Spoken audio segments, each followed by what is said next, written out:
बहुत सारे भगवान हैं, वो सब भगवान जब हम कुछ मांगते हैं उनसे हाथ जोड़कर, अगरबत्ती लगाकर, लड्डू चढ़ाकर, व्रत रखकर, तो वो भगवान हमको देते हैं। जो भी कुछ मांगना है तो हमको व्रत रखना पड़ता है, कुछ चढ़ाना पड़ता है। लड्डू है, मिश्री है, दूध है, और कहीं कहीं तो बकरी बकरा भी भगवान को चढ़ाना पड़ता है। किसी किसी भगवान को बकरा अच्छा लगता है, किसी भगवान को भेड़ा अच्छा लगता है, और किसी किसी भगवान को ऊंट अच्छा लगता है, और कहीं कहीं पर भगवान और दूसरी चीज का मांस पसंद करता है। अलग अलग भगवान अलग अलग प्रकार का मांस पसंद करता है। और ये सब आदमी चढ़ाता क्यों है? भगवान को खुश करने के लिए। भगवान को खुश क्यों करना चाहता है आदमी? भगवान को प्रसन्न क्यों करना चाहता है आदमी? आरती उतारकर, लड्डू चढ़ाकर, दिन भर भूखे रहकर, नंगे पैर बाबा धाम जाकर, जल चढ़ाकर भगवान को किसी न किसी प्रकार से रिझाना चाहता है, खुश करना चाहता है। ये सब भगवान को खुश करने की विधि है। पर भगवान को आदमी खुश क्यों करता है? भगवान को आदमी खुश इसलिए करता है ताकि उससे कुछ काम निकाल सके, उससे कुछ काम बना सके, उससे कुछ मांग सके। किसी को बेटा होना है, किसी किसी को बेटी होना है। बेटी तो किसी को नहीं होना है, बेटा सबको होना है। कोई जो बेटा भी मांगता हो भगवान से, बेटी मांगता हो? बेटी कोई महिला नहीं मांगेगी, जो भी मांगेगी भगवान हमको बेटा ही देना, सुख शांति देना, धन समृद्धि देना, गाड़ी देना, घर बना देना, हमारे परिवार को ठीक ठाक से रखना। ये सब काम करवाने के लिए ही हम भगवान की प्रार्थना, भगवान की पूजा, भगवान की उपासना करते हैं। जब हम भगवान की पूजा करते हैं, उपासना करते हैं, भक्ति करते हैं, कुछ चढ़ाते हैं, तो भगवान हमारा काम कर देता है। सही बात?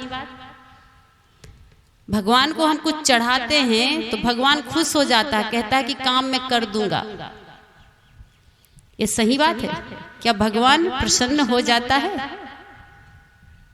और ऐसा भगवान कहीं मिल जाए हमको जो बिना व्रत किए, बिना कुछ चढ़ावा लिए, बिना पूजा आरती के सब कुछ दे दे, तो क्या कीजिएगा? अगर ऐसा भगवान मिल जाए हमको कि जो बिना मांगे पहले ही दे दे, जो कुछ लिए बिना ही सब कुछ दे दे, तो क्या कीजिएगा? ऐसे भगवान की पूजा कीजिएगा आप लोग? कभी नहीं। हमारे देश में ऐसे भगवान की पूजा होती है जो कभी देता नहीं है। पूरी दुनिया आज उसी भगवान की पूजा कर रहा है जो 1 टका नहीं दे सकता। पूरी दुनिया, कबीर पंथ क्या, संत मत क्या, सब दीक्षा लिए हैं, संत मत में दीक्षा लिए हैं, कबीर पंथ में, लेकिन घाट में जाना भी छूटा नहीं है। बर के पेड़ में धागा बांधना नहीं छूटा है, बाबा धाम जाना नहीं छूटा, गंगा में नहाना नहीं छूटा। विश्वास नहीं है कि इस गंगा से मुक्ति मिलेगी, अभी भी उसी गंगा में विश्वास है। कुछ दिन पहले गोड्डा में कार्यक्रम था, गोड्डा से मैं रिटर्न हो रही थी अररिया, तो ट्रेन में एक महिला मिल गई। हमको देखी तो लगा कि कोई संत हैं। कहा बाबा कहाँ जा रहे हैं? हमने कहा भागलपुर जाएंगे, भागलपुर से अररिया। जब बोले तो उनको लगा कि नहीं संत नहीं साध्वी है, देखने से तो लगा कि जेंट्स है। अब बाद में पता चला कि नहीं ये तो महिला है। बगल में सट के बैठ गई सीट में। कहा कौन मत से हैं? हमने कहा कबीर पंथ से, कहा हम लोग संत मत से हैं। हमने कहा आप ही के मत में हम लोग भी। बात बात में बात चली। महिलाओं की तो आदत है बिना जान पहचान के भी पहचान बना लेते हैं, पहचान बनाने में बहुत माहिर होती हैं। जब उसने कुछ पूछा तो हम भी पूछ दिए कि कहाँ जा रही हो। उन्होंने कहा कि आज गंगा स्नान करने से आज का मुहूर्त, आज का तिथि बहुत अच्छा है, गंगा में स्नान करने जा रहे हैं। माँ बेटी दोनों थी। हमने कहा बहन जी आप संत मत में हैं। कहा जी। हम कहा कभी सत्संग में गए? कहा वाह, कितनी बार हम वेदानंद बाबा, चतुरानंद बाबा, सत्यानंद बाबा, हरिनंदन बाबा, कितना बड़े बड़े यज्ञ, कितना बड़ा बड़ा हम सत्संग सुना। हमने कहा इतनी गंगा में नहाया फिर भी बाकी रह गया गंगा में नहाना। इतनी गंगा में नहाया, विश्वास नहीं हुआ। नवदा भक्ति में क्या कहा गया? गुरु के वचन में विश्वास। लेकिन नवदा भक्ति का पाठ रोज होता है संत मत में, रोज, एक दिन बाकी नहीं, और सबको रट भी गया है। पर एक भी महिला नवदा भक्ति के अनुसार एक काम नहीं करती।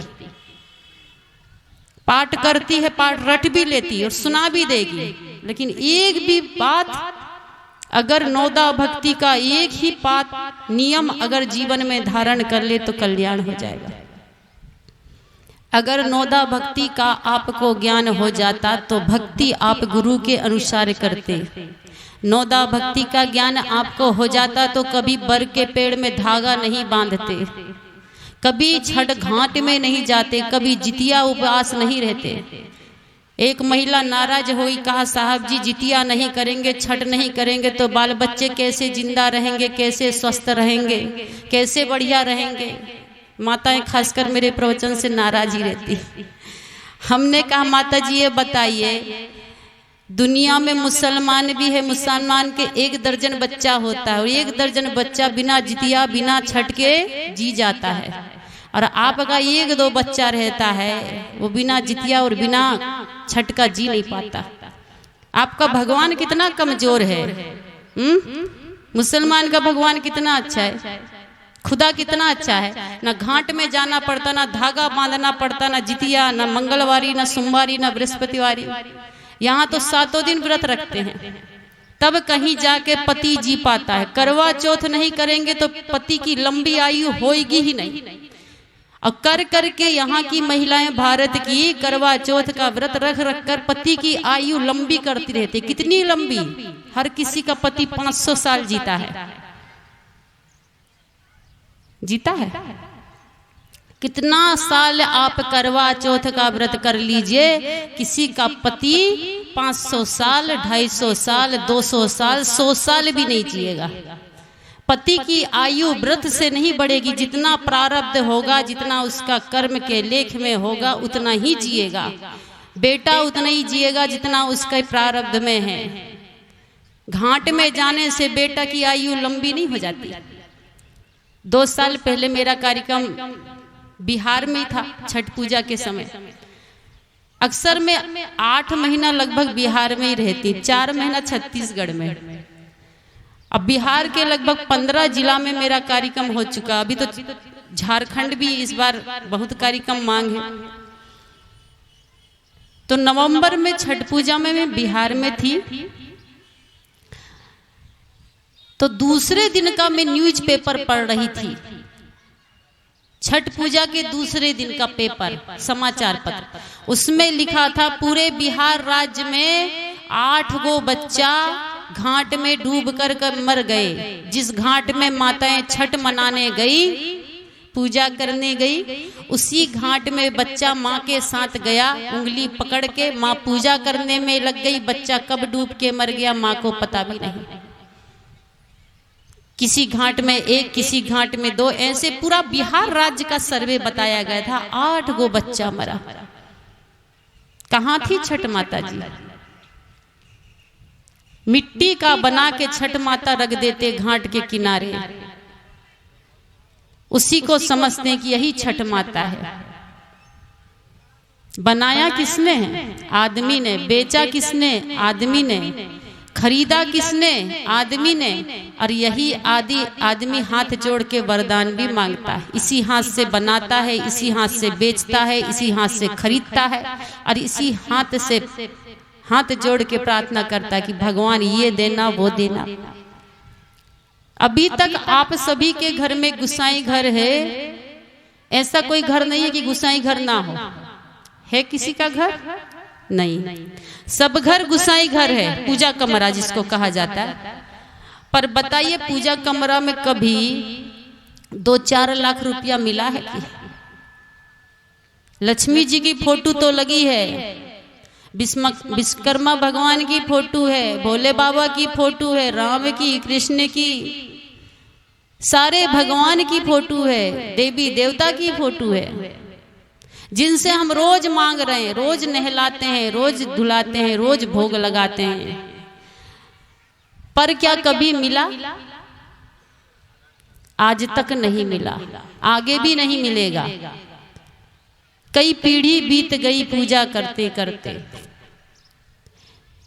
जिस भगवान से हम मांगते हैं वो आज तक नहीं देता, जिसकी हम प्रार्थना करते पूजा करते। और जिस भगवान को हम नहीं मानते वो भगवान हमें बिना मांगे देता है। कौन सा भगवान?